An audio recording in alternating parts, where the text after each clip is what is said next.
Hey everyone, and welcome to The Explainer. Today we are tackling something that literally every single professional has dealt with, but very few actually know how to fix. We're talking about workplace friction. We'll be diving into the core themes of the frictionless leader to figure out how managing the emotional dynamics of your team is the ultimate key to unlocking their real potential. So let's just dive right in.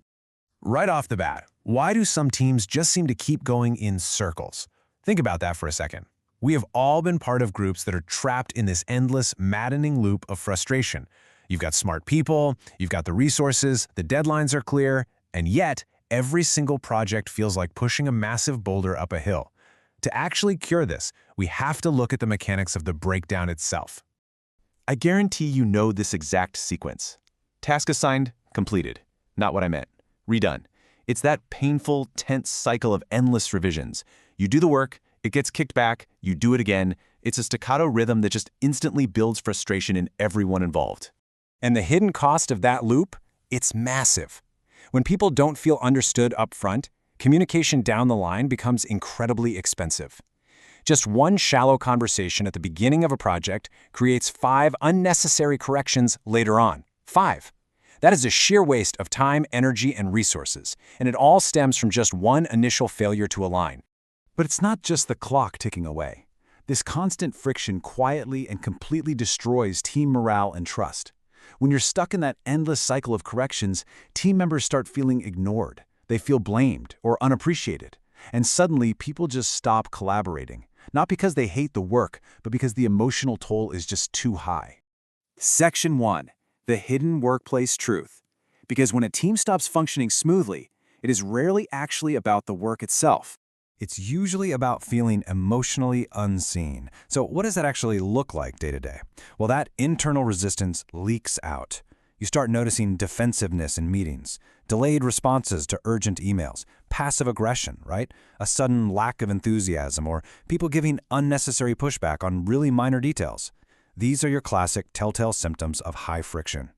And here is where we hit a massive leadership blind spot.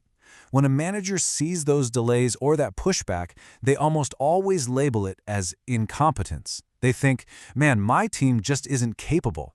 But that is almost always wrong. Your team isn't incompetent. They are emotionally disconnected. Section 2. Empathy as operational intelligence. Now, for decades, empathy was kind of sidelined as a fluffy, soft skill.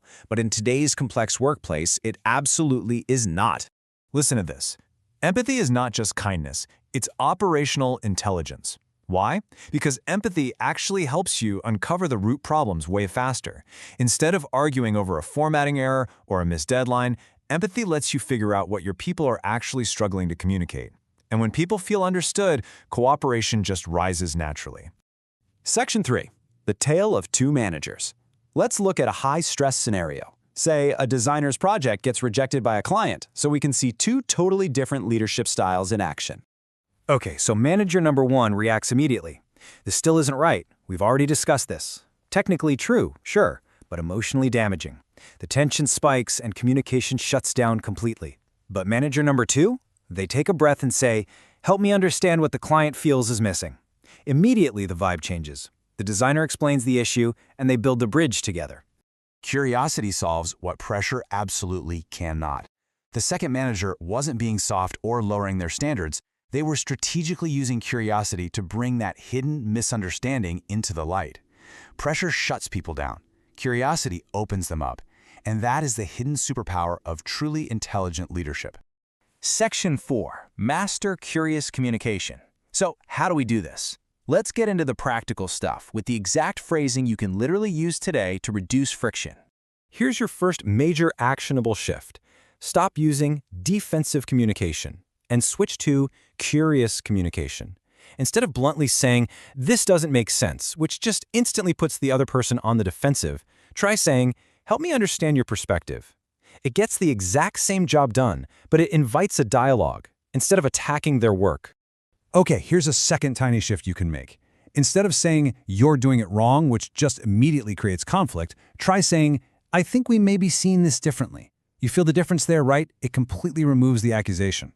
And this is exactly how you start building the psychological safety you need for real high-level collaboration.